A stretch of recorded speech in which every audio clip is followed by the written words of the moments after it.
So are you ready to PR yourself? We'll remove the mystery from all things PR and we'll discuss everything from our top strategies to tips and tricks and everything that you can utilize to further enhance your brand or your message. I've been in media, I'm a journalist, and I'm also a publicist. I am Leah Frazier, CEO of Think3 Media, and your host for PR Yourself with Leah Frazier. Let's go.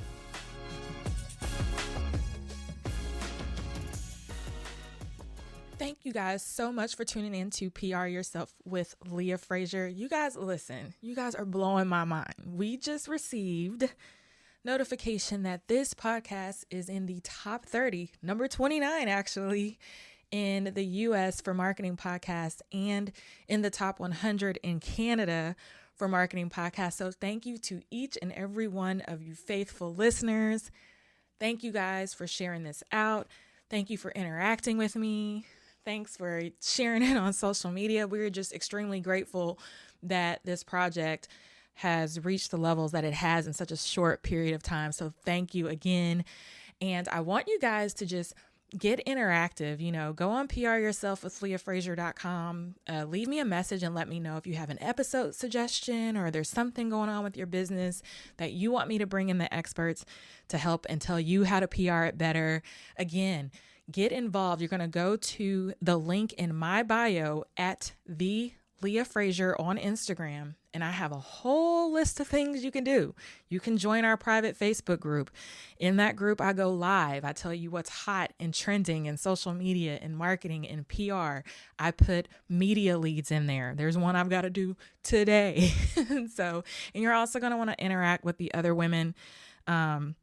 And I think we have some men in that community now, in that private Facebook community, okay? Because I'm going to start growing that so that you guys can discuss among yourselves how to PR yourselves better as we move through 2021 and beyond. Also, if you're interested, we still have the monthly membership available. It's only $49 a month, and you can find information on that at think3media.com/think3edu. That is our monthly membership where I literally do a class session like I would teach with my students at the university. I do a class session on what's hot in marketing and public relations. I give you your takeaways. I give you something to work on for 30 days. And then several weeks later, we come back and we mastermind as a group to make sure that we're working on that one thing that you need to get worked on for that month. And we continue that monthly. And it's a great resource and it's a great way, an affordable way for you to hear from me. I bring in experts and also for you to have accountability. That way you're working through for solutions for your small business or as an entrepreneur. And lastly, you're going to want to stay tuned. Yes, pryourselfbook.com. You're going to want to sign up for that as we get closer to the book being released. But also you're going to want to go to PR Yourself with leahfrazier.com online. There's a tab called course, and you're going to want to sign up there because I am re-releasing my live course one last time. I know I said that before. I'm going to do it again. I have just revised it. I've created a couple more modules, and it's really going to go into a little bit more of an organized depth on how you can earn free media and press coverage consistently for your small business and your brand. And again, it's super duper affordable, and I want to offer that to you guys. So thank you guys so much for tuning in and enjoy this latest episode. And I look forward to hearing from you all. It's Sean Croxton. What's up, Leah? How's it going? I am so pumped. Oh my gosh. Hi, everybody. Keep coming on in. Welcome to Global Entrepreneurship Week. Y'all can see I'm so obsessed with Sean. Y'all see all those books back there? It's like every book nerd's dream. Hello from California. Most of everybody is in Texas. So just saying hello. I'm not going to waste any more time. Let's see, we've got about 10 people in. They should still be logging in, but I'm going to go ahead and get started. Sean is just amazing. So just let me, you know how they say, give somebody their flowers while they're here. So I'm just going to go ahead and give Sean his flowers. But before I give him his flowers, I'm going to introduce myself for those of you guys who don't know me. I am Leah Frazier. I am a 2-time Emmy Award-winning entrepreneur. I am a CEO of Think 3 Media. We provide creative marketing and communication services to startups, entrepreneurs, and small businesses. So thank you guys who tuned in to our session yesterday on PR for small businesses. It was amazing.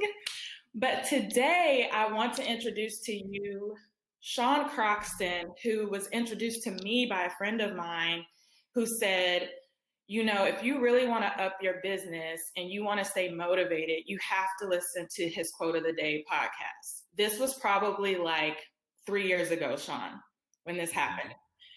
Actually, that's probably a lie. Probably a little bit longer than that. At that point in time, when he told me to listen to the Quote of the Day, I had just went through a really bad year in business where I literally lost everything.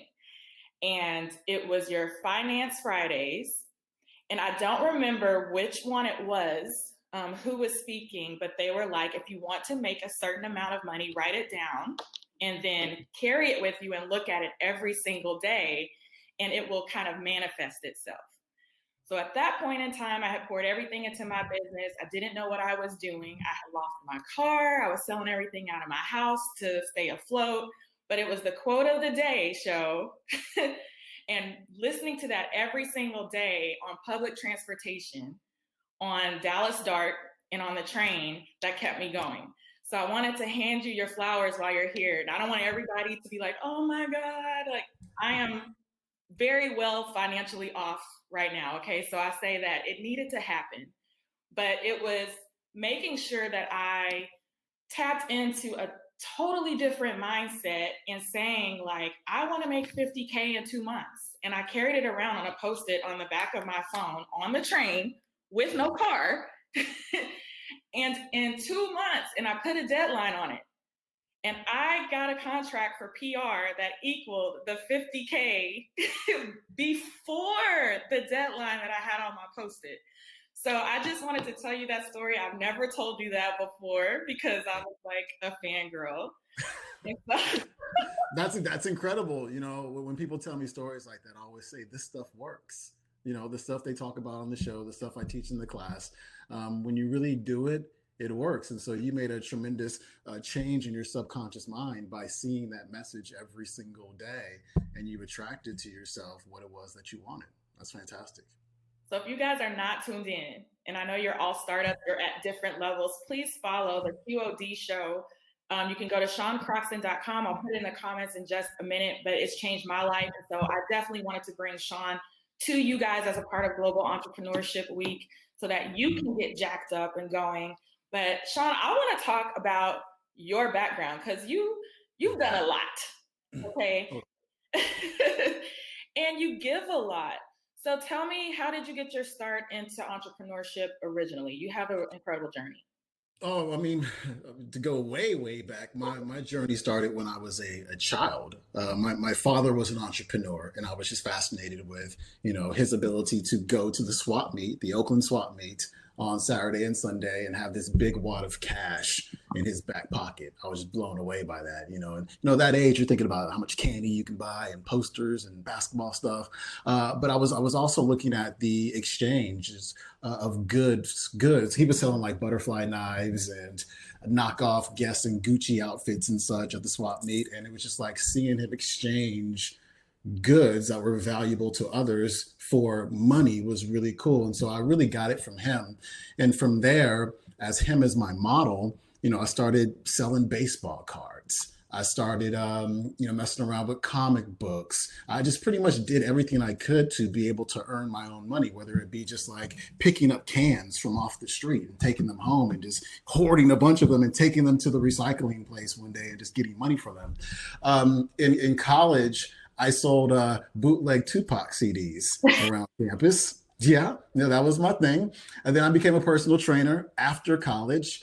And so I worked for myself as a trainer. I did really well with that. Was pretty much done mentally with it after about 3 years. And then I did it for 8 years, and YouTube started around 2007. And I started the Underground Wellness YouTube channel. It was actually called The Food Dude and The Food Dude TV, but eventually became Underground Wellness. And that's where like the real entrepreneurship began. There were definitely some hiccups in my way in terms of like money mindset and such. I put some limits and some restraints on myself mentally, and we'll probably get to that in a minute. But Underground Wellness was a YouTube channel. It was a podcast as well. I would interview experts whose books I would talk about on YouTube, and I would sell their programs to my email list. I would also create these online summit events. And so we had online summit events where I would interview experts about whether it be thyroid or depression or digestion or real food, whatever it was. And we would turn them into these big online events and make incredible sums of money from them. And then at some point, I just kind of lost my passion for health and wellness. Like, I'm still healthy and I'm still well, but I just didn't want to be part of the industry anymore. And I wanted to get into something that I was more into, something that was really doing it for me at the time and still is, which is personal development. And now I have the Quote of the Day show, and now I teach Money Mind Academy, and now I've got a book club that has lots of members in it. And so it's been a really cool journey, you know, ups and downs, of course. And you know, now we're here. And he is the king of, like, when we talk about multiple streams of income, Sean is the king of that. Like, I just kind of sit back and watch how he like diversifies through, whether it's like you were talking about affiliate partnerships where you're selling someone else's stuff to make money, or let me do a book club that's a membership base where that's something that's passive that continuously comes in. So kudos to you for like really putting it out there. But I want to back up a little bit, because sometimes in the entrepreneurial journey, you have to, and this is the word of the year, and as a journalist, I can't stand using the same word, but I'm going to use it just to pacify everybody, the pivot. Okay. So Sean has obviously made multiple pivots throughout your career. Talk to me about your mindset during that time. Were you fearful to try something new? Were there ways that you held yourself back as you were rebranding? Were you afraid your audience wouldn't follow you? Talk to me about what that looked like for you. Not at all. I can't do something that I don't like to do. That is just not the way I want to live my life. And so when I got to the end of Underground Wellness, you know, people thought I was crazy because it was a multi-million-dollar business. Like, you're going to walk away from this? Like, you interview people and you go and make these really cool events, and it's work, but it's not really that much work. Like, are you serious? Like, yeah, I'm done. And, you know, one thing about me is, like, when I have an idea and I'm convinced that it's a really good idea and I know it's going to help people, I just really believe that I can do it. You know, I believe that the Quote of the Day show was going to work. I believe that Money Mind Academy was going to work. I remember going to one of those landmark seminar things that they have, landmark education. They have these little seminars. And I remember going to a money seminar, and it was day one. And I'd been to a couple of their seminars before, but this one had people literally standing out in the hallway trying to get in. And I'm going, wow. People are really struggling with money and money mindset. This is a need that people have, not just a need, but a want that they have. And so for me, there really was no fear at all, because I knew that if I built Underground Wellness successfully, all I had to do was implement the same strategies, which is essentially just to give lots of great content, and to every once in a while say, hey guys, I got something for sale, and then give more content. And hey guys, I got something, here's a book club for you. And that's it. I think we make business more complex than it needs to be. You know, just provide value, be cool, be nice, get people to feel like they know, like, and trust you. And I think the rest is history, because, of course, as humans, we like to buy from people who we feel like we know, like, and trust. And if you can engineer that by just being yourself, you know, somebody there who wants to serve you or serve their audience, I don't think there's a way for you to really fail. Now, I work on the internet, so there's not like a lot of physical products being created. You know, I've tried that before. That's not really my space. But the beauty of the internet is you can just create it. And if it doesn't work, you can just make a quick change to it without needing it to be manufactured. And so I always knew I can do it. And my next idea that I have at some point, I'll be just as confident in that as well. I want to, you know, I'm not going to ignore the pink elephant in the room. We're in the midst of a global pandemic, and there have been businesses that haven't made it. But there's always that phrase that people say is like, if you learned how to make money X way this one time, then if something happens, you'll be able to do it again. You can kind of repeat those same measures. Do you agree with that from your career? I agree with that. I agree that Steve Harvey was on the show. I want to say it was this Monday or last Monday. And he was talking about COVID specifically. And he said, we have to be willing to adapt. When one door closes, there's another one that's opening. And if we can perceive what's going on from a more creative perspective, and then instead of from a survival perspective, like how am I going to get through this, looking at our 5 sense circumstances, and actually use our imaginations and shifting our attention to, okay, this is an opportunity to create something new. There are new needs, there are new wants amongst the marketplace. How can we fulfill those? For me, I was actually starting a health coach marketing business as we went into COVID. And people who are in the health coaching space during COVID were like, no, we're good. We're not trying to spend that much money. We're broke already. We don't want to do that. And when I saw that, I was like, okay, let's put that one to the side for a while and let's keep this money mindset thing going. And so I do, I think that if you have the tools, or if you're willing to learn the tools to create the business that you want to create, you can use those tools to create something new. You don't want to be stuck in a business that just simply isn't working anymore, because you can't force the marketplace to want something. You can't. And so it's up to you to, again, shift your attention and do something new with confidence that it'll work. I love everything you're saying. It's almost like you kind of have to have like this bird's eye view, like remove yourself from the situation and truly evaluate it as an entrepreneur. Like, what is the marketplace doing? And then how can you wedge yourself into it? Because it's so noisy out there. And I'm sure you see it too, Sean, where everybody and their mom is moving at this like very hurried pace, especially during COVID-19, where it's like, I got to put this out, I got to put that out. And sometimes maybe you just need to focus on that one thing that was working, right? Yes, focus on the thing that was working. For me, moving away from money mindset and into health coaches, I was like, no, let's just go back to that one thing that was working. The money mindset thing was really working. I just saw a need, and I have a background in health, of course, for health coaches, and I really wanted to help them. But I'm like, no, let's divided attention very seldom builds greatness. And so I was like, what is that one thing that I know a lot of people want? And when I relaunched Money Mind Academy, people were all for it. I did more sales than I had ever done before. And so we just want to be mindful. We just want to be mindful of what do people want right now. And again, just be confident that you can create that and be willing to start over. You're starting over, but you're starting over from a perspective and a foundation of past experience, and you can use that experience in your new endeavor, but you don't want to keep doing something that is no longer working, not at all. But just real quick, fear can be an MFer.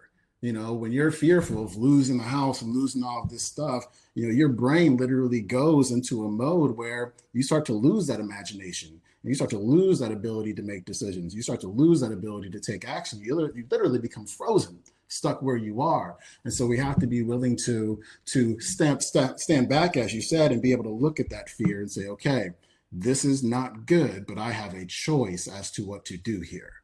I can stay here and stay stuck and moan and complain about it, or I can use this as an opportunity to look for the door that's opening up and step through that one.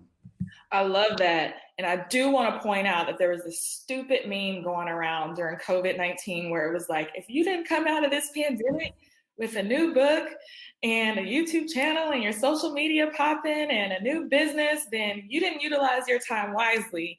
And I just want to say, like you said, just forget all of that. Focus on the thing that works. If you're fearful about something, now is not the time. You just got to put it out there. Yes, Melissa, it was too much pressure, and I don't know who created that meme, but when I find them, it's a wrap. Okay. But I do want to go into the money mindset and talk about that a little bit. Sean, I've taken the academy. I actually came out to San Diego when we did our mastermind. Now I have like lifelong friends. Jody and I were on a DM yesterday. But talk a little bit about the money mindset. Like, what does that encapsulate and how does that pertain to your work with entrepreneurs? Well, to be an entrepreneur, you have to create a business, and to have a business, you got to turn a profit. That's the whole point. And I'll just talk about my story a little bit. Was with Underground Wellness, I had 30, 40,000 YouTube subscribers, but at the same time, I was barely making any money. And, when I really got down to thinking about it with some help from others and some books and some interviews and such that I listened to, there were some major blocks around the money side of things.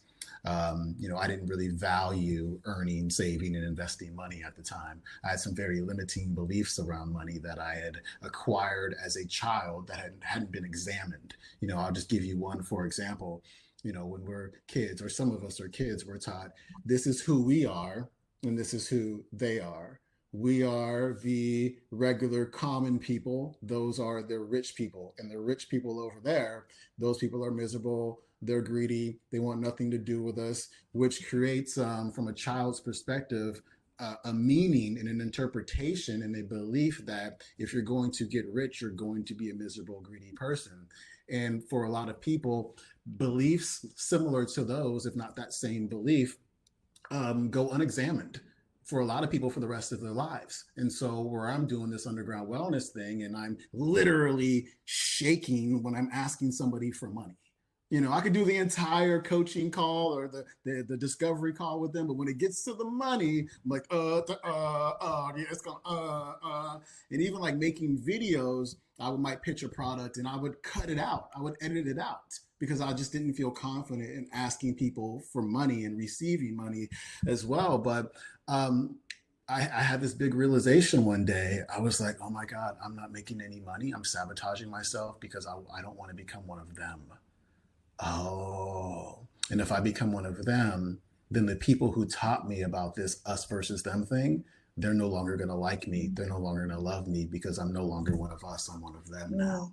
And that really, really stops a lot of people from making money in their businesses. And it's completely subconscious for a lot of them.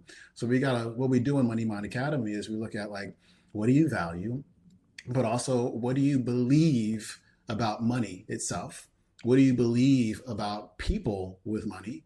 And also, how worthy and deserving do you feel about yourself when it comes to money? If you don't feel worthy and deserving of being financially abundant, you'll never be financially abundant.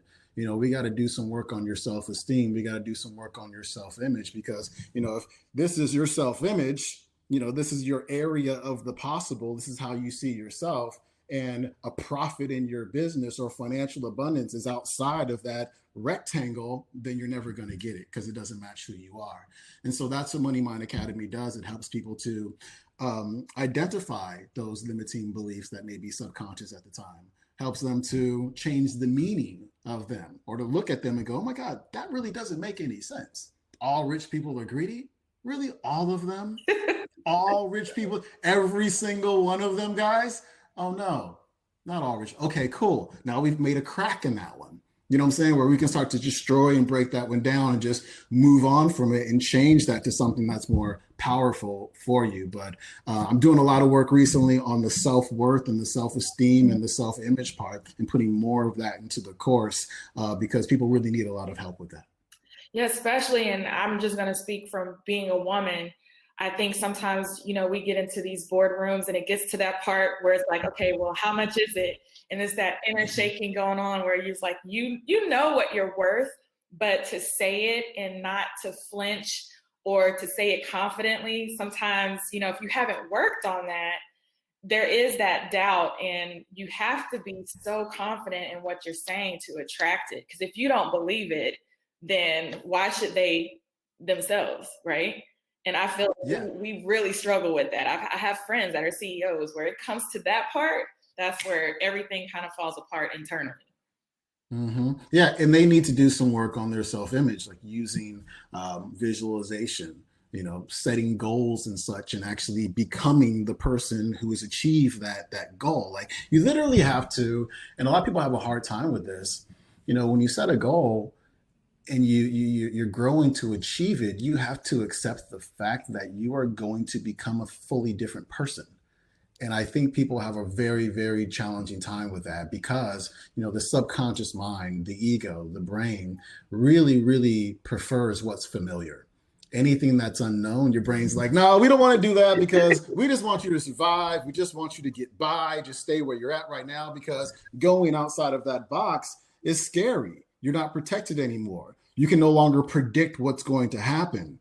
And so being okay with the fact that you are going to change, you're no longer going to be the same person. There's going to be characteristics about you that change for the better, that there's going to be people who you no longer jibe with, energetically that you used to, and you're going to meet new friends. Like, we have to be able to, we have to be able to embrace the change. We have to be able to embrace that feeling of uncertainty. We have to be willing to take risks as well. But, one of the reasons why we don't take these risks is because a lot of us have this pathological critic, this self-talk in our brains that says, you're a failure, you're this, you're that, you're the other. And we have these experiences of the past, which are the reasons why we have those thoughts in our brains. And we have these emotions that we felt with those past experiences. It hurts to fail. And what we do for the rest of our lives is we protect ourselves from feeling that feeling again. Yeah. And so we quit, or we don't even try, or we reduce our prices so we don't have to get rejected, so we don't have to feel the pain of that again. Yeah, we're constantly trying to protect ourselves from feeling uncomfortable emotions, where we don't realize that the path to getting to where you want to go personally, as well as in your business, is a path of failure and rejection. And, that path, instead of making the failure and rejection part of or about you, I should say, we just have to admit to the fact and accept the fact that it is part of the journey. And every single successful person who's ever achieved anything in this world has gone through it as well. And I'll admit, I'm still working on it. I'm trying to get back in, Sean. I keep signing up to go through the academy over and over again, because I feel like it's lifelong work, especially like you said, if this mindset has been embedded in you psychologically since you're a child, you can't just work on it for 3 or 4 months and think that that's going to go away. Because I know even after taking your class, I introduced a course, and after working on the money mindset, I became more hyper aware. When those things would come up, it's almost like I would have to stop it and say, nope, limiting belief. We're going to go in this direction, right? And when I did my first course and I had to build in all the sales funnels and the upsells towards the end, so I gave this beautiful webinar, and you just know that part is coming where you're about to sell. And I felt myself trying to rush through the 20 slides that were building up into this sale. And it was because of that limited belief of they're not going to buy this right now, or they can't afford it, or it's priced too high. And I'm having this conversation with myself, but knowing that I'm limiting myself, when I did it, I said, okay, Leah, just slow down. And literally everybody purchased. And I was like, I did all of this, and what I had to offer was valuable, and people bought it. I'm telling myself that they wouldn't. Wow. So yeah, I mean, can you talk about the continuous work with this type of mindset and what people need to put in? Exactly what you said. Well, by the way, like, everybody bought it. That is amazing, because when you were talking about that, I was going, if you sell something in a webinar format, 90 to 95% of people are going to say no. Oh no, they pop in. When I tell you, I was getting all of these notifications like ding, ding, ding, ding, ding, and my mind was blown, and I was trying not to act brand new. Yeah, I mean, for me, whenever I do something like that, a webinar or some type of pitch, I always am under the assumption that 90 to 95% of them are going to say no. And I think that's a realistic way to look at it based on like average statistics when it comes to internet marketing. So kudos to you for like doing that. That's huge. You were talking about, I'm sorry, what was your question before? As far as like reworking the money mindset, like how often, I mean, it's a lifelong journey, yes, but I don't think enough people put this into like a daily practice for personal development. Yeah, it is a lifelong process, because a lot of these beliefs and distortions that you have around money, you learned before you can even talk. They're deep if this is the cup of your brain, these limiting beliefs are right down there at the bottom. And it takes a lot of time and effort to be able to turn down the power on those neural networks that have been formed in your brain a long time ago, because your beliefs are literally physically wired into your brain. And if you don't remain aware, if you don't remain on guard of these beliefs, because they really never fully go away, you can turn down the volume considerably and then turn up the volume on something that's replaced it, but it's always there, just kind of ready to turn on again. And so if you don't stay aware of the way you're thinking, the way you're reacting, the results that you're getting, you can very easily start to swing back the other way. And so it is lifelong work. I mean, every once in a while I catch myself, every once in a long while, but I catch myself maybe comparing myself to somebody else, and I go, Sean, stop doing it. I'm saying you got to take that neural pathway, that connection, and literally unplug it and switch your attention to something else. And so I don't think anybody is ever fully cured from something that they're almost born with to a certain extent, because we get these beliefs so early. So it is ongoing work. I always tell my students, you've had these beliefs for 20, 30, 40, 50, 60, sometimes 70 years. You're not going to get rid of them overnight. It is ongoing work. Just for some actionable items, I know we talked about visualization, so maybe you can go into a little bit about what that practice is, but what are some other things that people can implement that can assist with kind of unwinding the money mindset outside of, obviously, I'm going to talk about your course a little bit, but what are some things outside of visualization that people can do? Number one is to go back and consider your childhood. Consider what you saw, what you heard about money. Also, what did your parents, like, how was your parents' behavior when it came to money? For example, did your parents get money and as soon as they got it, they blew it? Was there a lot of like ups and downs financially? Mom or dad would get a bunch of money, you guys would be good, and then they would lose it all, and would come back up. Or even think about, like, did your parents argue over money? And what interpretation, what meaning did you give that from a perspective of a 5-year-old?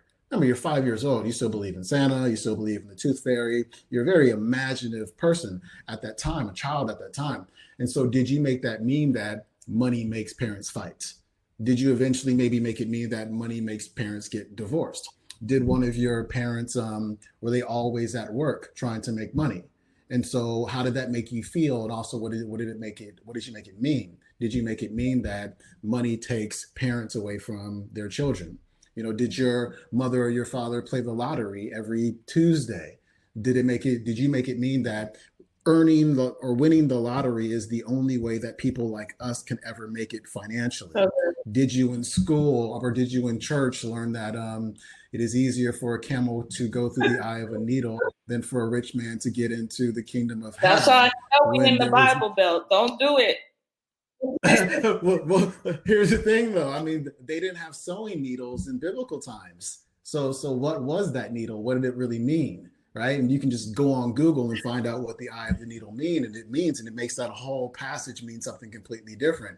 But there's a lot of people who make that mean that if I make money and become rich, then I am going to not be able to go to heaven. And so what is the meaning that you gave these experiences that you had as a child? And so I think that's one of the most important things you can do. Number two is to find out what it is that you value, like what's important to you. I love how Dr. DeMartini teaches this, and I don't really love using the word values. I'm trying to think of a different term to use for this, but it's essentially like, what's important to you? What do you love? I love to read. I love to write. I love basketball.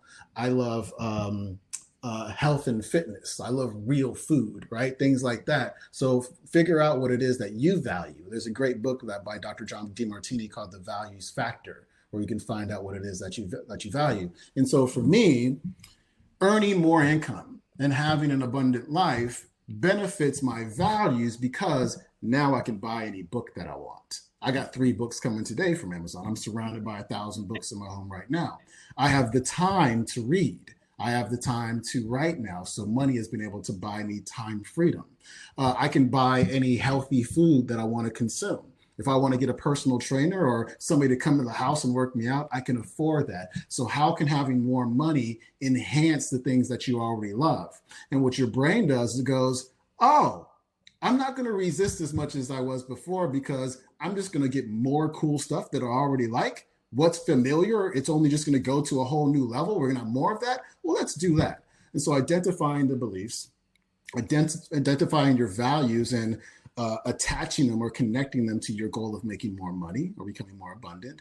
And then, as you said, visualization is huge. And just real quick, I want to give the analogy, the little story I like to give when I talk about self-image, because it seems to connect with people. I went up to Trader Joe's one day, right across the freeway at SDSU, San Diego State University. And it was my lucky day. I managed to get a parking spot maybe 30 feet away from the door. Usually it's a really busy area. That's like a lucky day. I go in, I get all my stuff, and I've got my shopping bags in my shopping cart, and I'm wheeling my shopping cart, pushing it towards my car. And all of a sudden, the cart stops. Wheels lock up. And what do we do when the wheels lock up on the cart? We push that thing again. You don't know why we do that, right? Like, oh, this thing moves. It's like we're just automatically gonna move. And so, but my car was 20 feet away from me.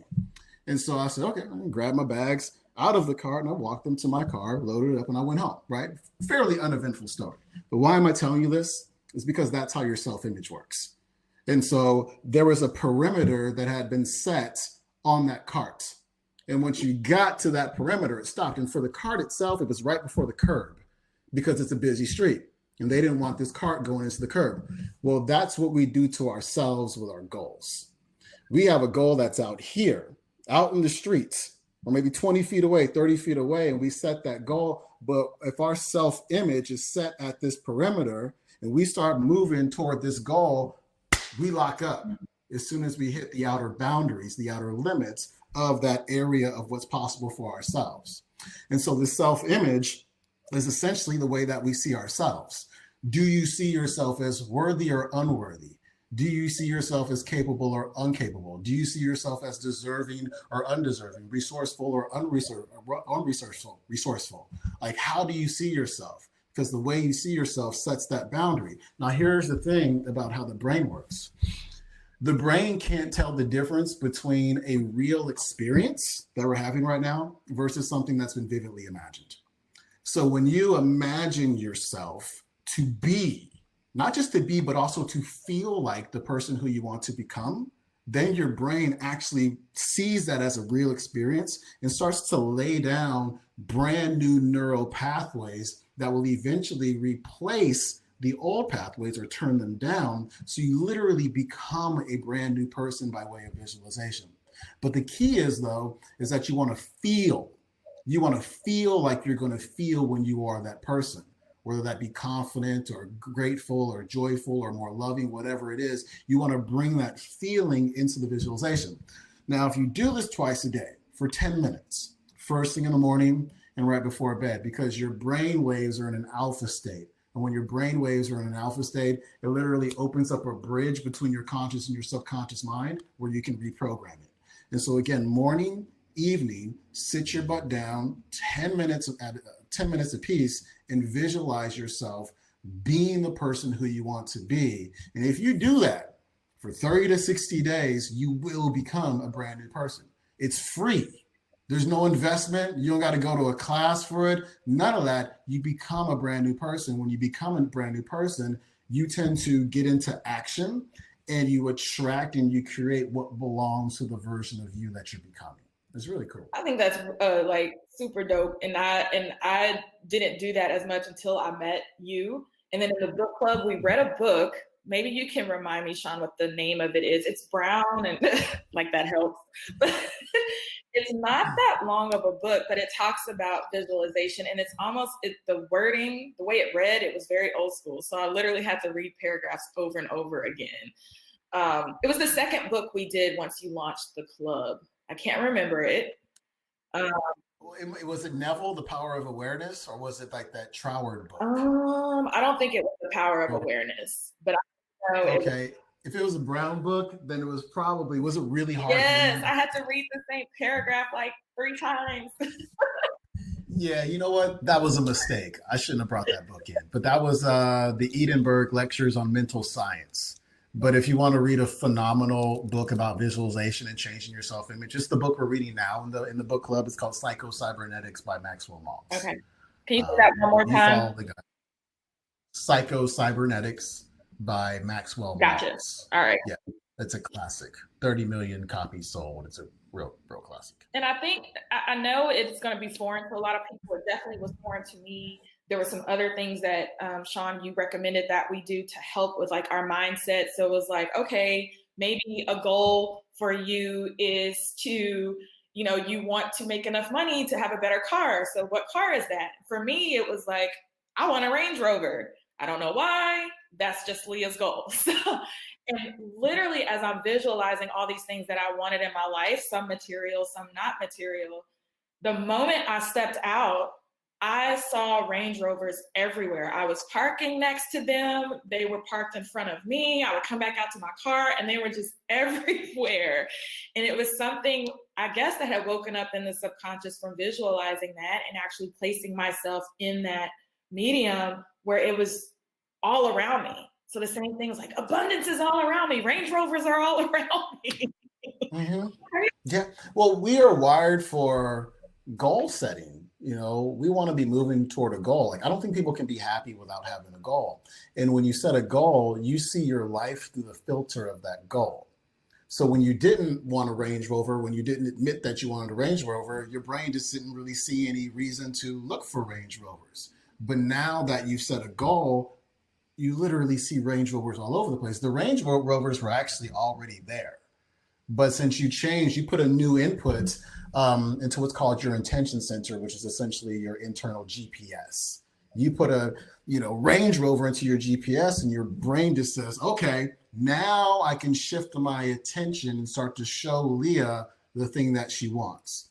And I'm going to show her opportunities to get it as well. But when you don't have that goal punched into your GPS, you just end up driving your car in circles all over the place. And there's no scenery at all. You're just going and going. But when you punch something in there, the scenery changes and you have more direction with the subconscious mind and more direction with your actions. But you need to have a goal.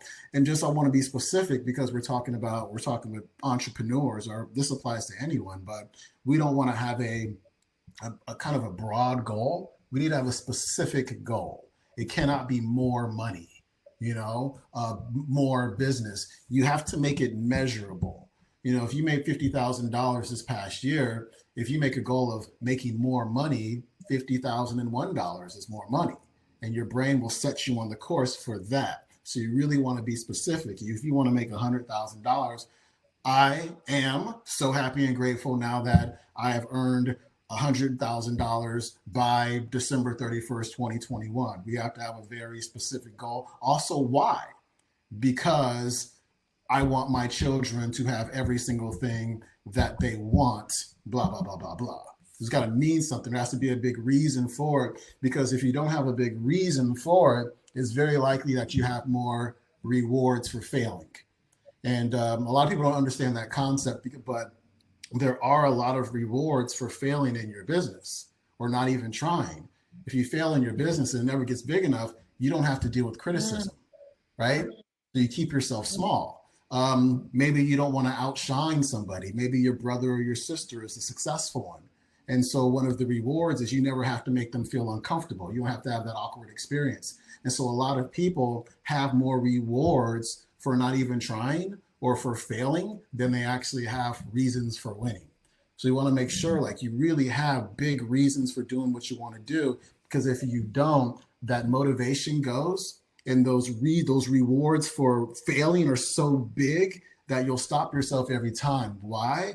Because those are painful and you're trying to avoid the pain of those things happening. The brain would rather avoid pain than move toward pleasure and purpose.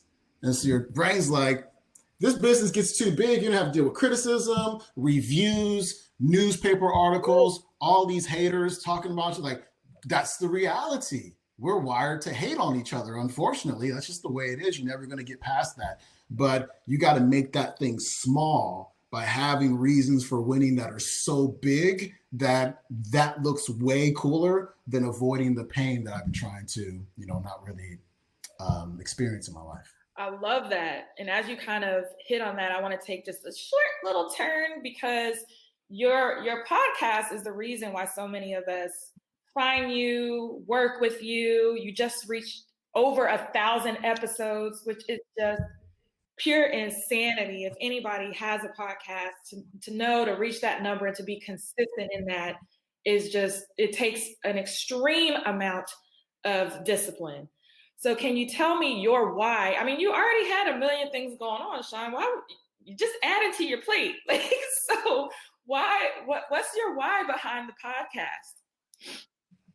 I have always just been somebody who wants to help people. I want to help people live better lives. Just really that simple. I want to help people live better lives. I want people to know the stuff that I know, because when you know it, everything changes for you. I don't like to see people not moving toward their potential. I see humans as unlimited, with no boundaries, no limits at all. We've placed so many on ourselves, from usually parenting, unfortunately, the way that we were raised. I want people to break out of that. It's almost like I know this secret code to changing your life. And I think it's my responsibility as somebody who knows that, to be able to sprinkle a little bit on them in 12 minutes or less every single day, Monday through Friday. Right. And the quote of the day show is such a simple idea. I mean, most podcasts, you ever heard of the book Blue Ocean Strategy? I have that. It's amazing. Yes. Right. And you look at other businesses and what they're doing, and there's so much competition in the way that they're doing it. Well, how can I do it different and take me out of those bloody waters into something more blue? And for me, it was like, podcasts are long. They're an hour, they're an hour and a half. People have a hard time sitting through the whole thing in one sitting, right? With the quote of the day show, I was like, there's no excuse to not listen to the show. It's 12 minutes or less. It's habitual, so it's Monday through Friday. So people, they want to listen. It becomes part of their routine. And just to give you some background on how I got the idea, I was driving down the 5 freeway from the Bay Area maybe 7 years ago now, and I was listening to the one of the comedy channels on Sirius XM radio, and they play these little snippets of comedy talks. And I was thinking to myself, I would listen to this channel all day if it was just motivational talks. And I kind of put the idea to the side for a while because I was doing underground wellness.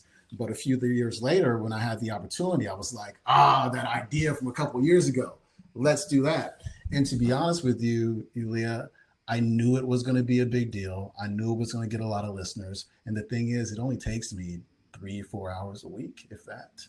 It's not like it's a hard podcast to do. I recorded all the intros for next week's episodes this morning in about 15 minutes. And also I get to watch all of these motivational talks and learn as I go through it. So it's pretty cool. The crazy thing is I feel like you were almost well ahead, just like any innovative person, before your time, right? Because we all have these very short attention spans, which I think are getting even shorter and shorter and shorter, which is why, like, on social media, TikTok does so well, right? Instagram Reels, because I only have to pay attention to you for 15 seconds, maybe a minute. So to deliver to me a medium where, in my case, when I was really heavy on listening to your show, was my maybe 10-minute or 15-minute train ride from the house to my office. You gave me what I needed. It was short, boom. I did it at the beginning of the day, and I could go on about the rest of my day, and I'm energized, I'm jacked up, boom, come back tomorrow for the same thing. It wasn't a 30-minute podcast where I was like, oh crap, I got to go finish that later. I think you were well ahead of your time, and so that was pretty awesome. So congratulations. Thank you very much. Thank you very much. Brandy's comment real quick. I wasn't saying like spoil your kids by any means. You know what I'm saying? That wasn't the idea I was trying. They're trying to give you kids, Sean. They were like, if you want to spoil them, you can have them. Send them to California. That's not what I mean. But I think all kids deep down want a really good education. If you're sending your kids to a school because that's the only school you can afford, when you would rather send them to the other school that might cost some money, having the amount of money that you want, the abundance that you want, gives you that option is what I was meaning by that. Well, I'm going to move into Q&A because I don't want to eat at their time. So if you guys have questions, I'm going to start with Janelle's question. Please put it into the chat box for Sean. I'm telling y'all, y'all not going to get this opportunity much to talk to somebody or to really have his attention. He's super busy. So put it in the chat box and I'll get it to Sean. But Janelle Alvarado, I'm so sorry, CEO of Retail Boss Inc. wants to know, how do you move your followers through a funnel to get them to become paid members when you provide free information? I get them to go to my website. They get a free ebook called The Money Mind Reset, which will be changing in a couple of weeks to Money Mindset Made Simple, which is a new book that I wrote. That gets them onto the email list. And honestly, I don't even have a funnel after that. I just keep delivering phenomenal emails to them. People who are on my newsletter list, they just love reading my emails. I don't send filler emails or unnecessary emails to my list. Like if I'm going to write something, it's going to be really good. And I think they appreciate that. We have like a 25% open rate, which is outstanding for a list of that size. And whenever, like I don't have products to buy on my site. What I do is I use the podcast to promote launches. And so every quarter I launch Money Mind Academy. So there's some build up every quarter. Then I do the webinar and then people buy it. And then we do it again 3 months later. And then maybe every 6 to 8 weeks, we'll be starting a new book in the book club. And I will let my subscribers know that we have an open, signups are open for book club. Via the podcast, via the newsletter, via social media as well. And then people, they go and sign up for it. And so my business is a little bit different. It's more about launches instead of products on the site. It'll probably change at some point, but I really like the live experiences, teaching my students live on Zoom. I've never actually recorded a course that's available on my site. I think the community aspect of teaching the course live on Zoom really helps the students in terms of getting results because they have that support and community along with it. And they get to see each other every Tuesday and every Friday, get to interact with each other.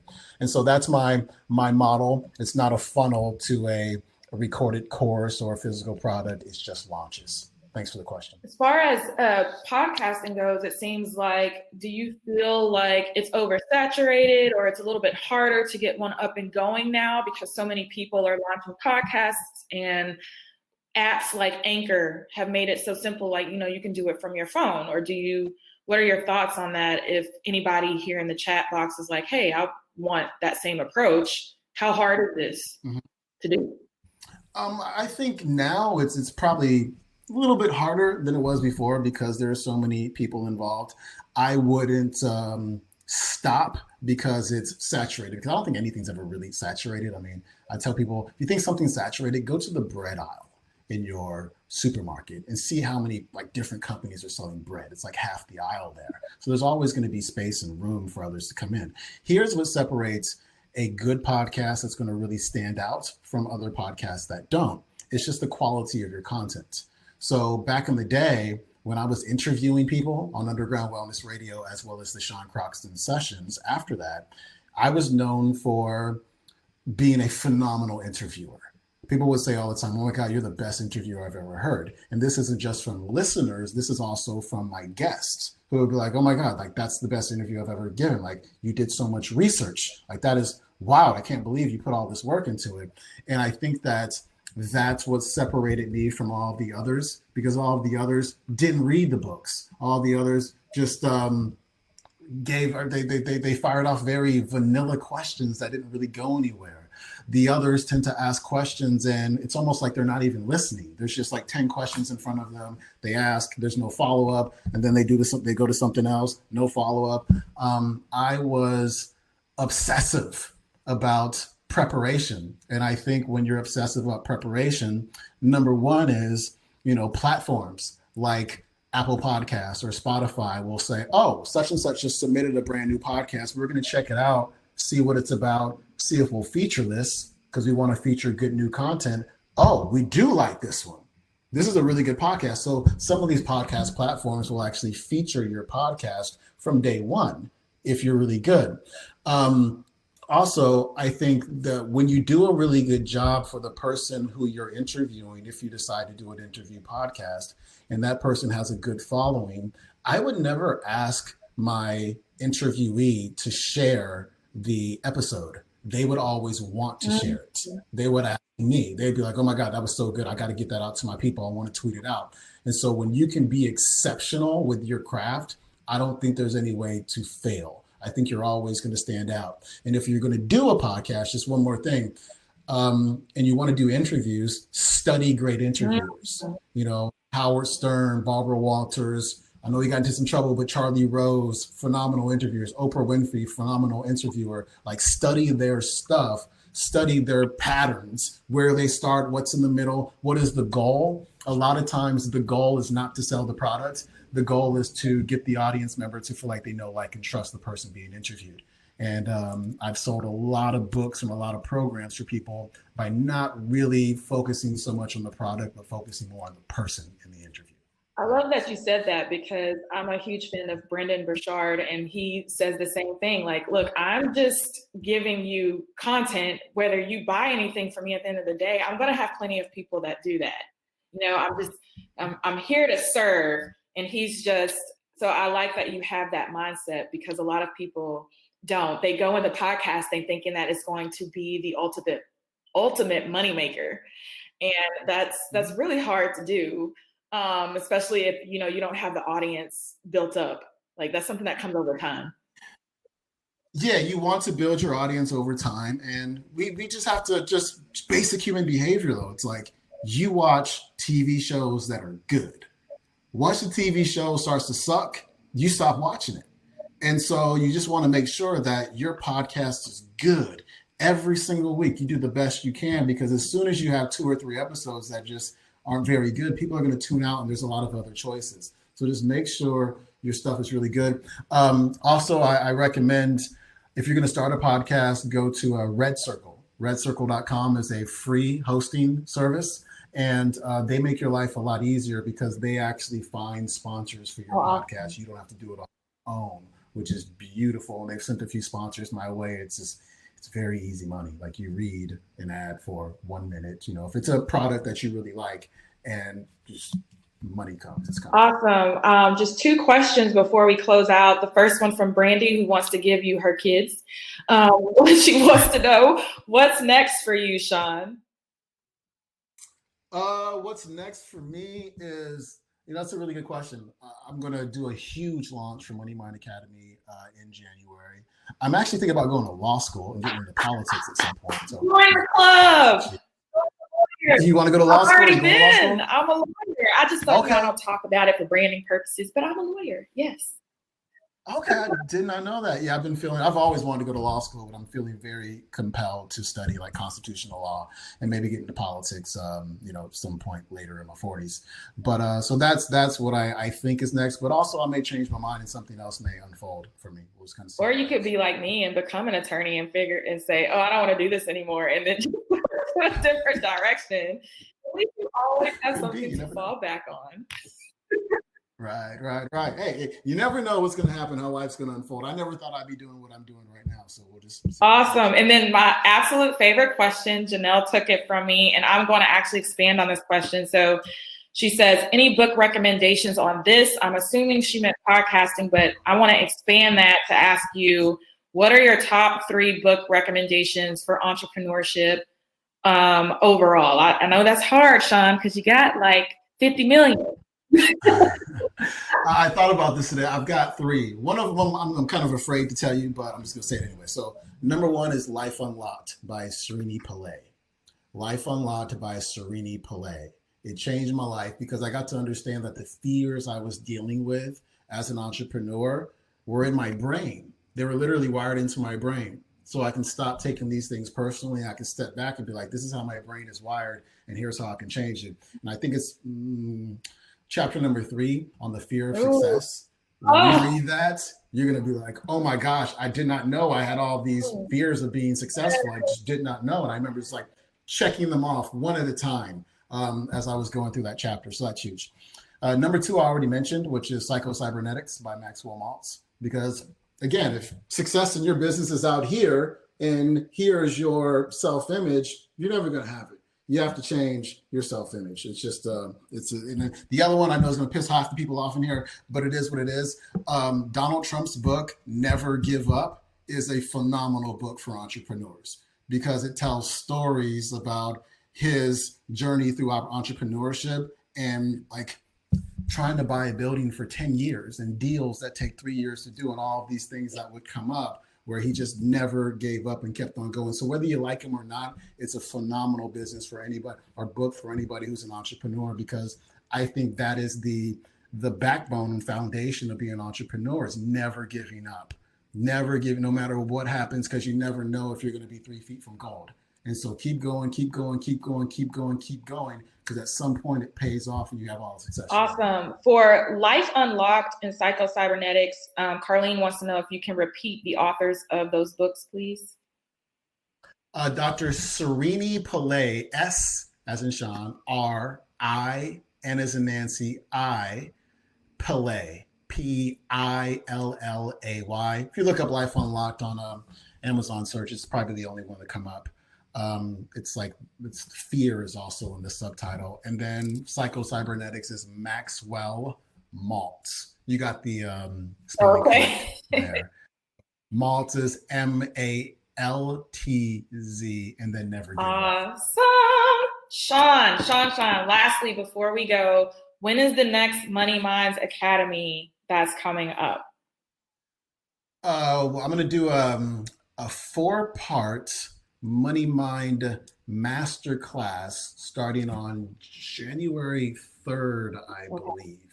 And so it'll be a 2-week event, free, that will lead into the actual course. And so it starts on January 5th. And so January 5th, like if you go to my website, seancroxton.com, sign up on my email list, then you'll be the first to know when that's all. And right in time for the new year, for everybody that does the resolutions and new year, new me, and y'all know how it goes. New year, new mind with your money. And if you guys will email me, Leah@think3media.com, if you are interested in attending Sean's Money Mind Academy. My company, Think3 Media, will be sponsoring a business to attend because I believe so heavily in what Sean's doing and how it's changed my life and my business's life that I want you guys to have access to it. So I will put my email in the chat. If you will email me, I will put you into my drawing to attend that January course, and I will be paying for it on your behalf. So, Sean, I know they can catch up with you online. Are you active on social media? Because I feel like I tag you. You don't really be resharing my stuff. Fine. Stories up, but Yeah, I'm on Instagram. I'm active on Instagram at Sean Croxton. I do a couple lives every week, and I have these random thoughts that I put into my image posts, and I do stories almost every day. I have my hot tub thoughts in the evening, usually about politics and such. I get on people's nerves, but it is what it is. Whatever. It is what it is. Janelle says, can we get a quote of the day to wrap it up? Great. You know what? Let's do one that's actually going to be next week, and then I gotta roll. Let's see here. Open recent QODs. Lady Gaga is next Monday. I think this is so important. It's your right to choose what you do and don't do.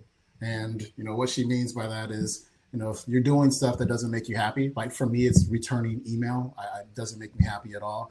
Have somebody else do it, or exercise your right to say no. Love it. Thank you so much, Sean, for your time. Follow him at SeanCroxton.com. Thank you guys so much for tuning in. Thank you to Global Entrepreneurship Week Fort Worth for allowing me to have Sean here, and enjoy the rest of your day, and we'll see you later. Bye-bye.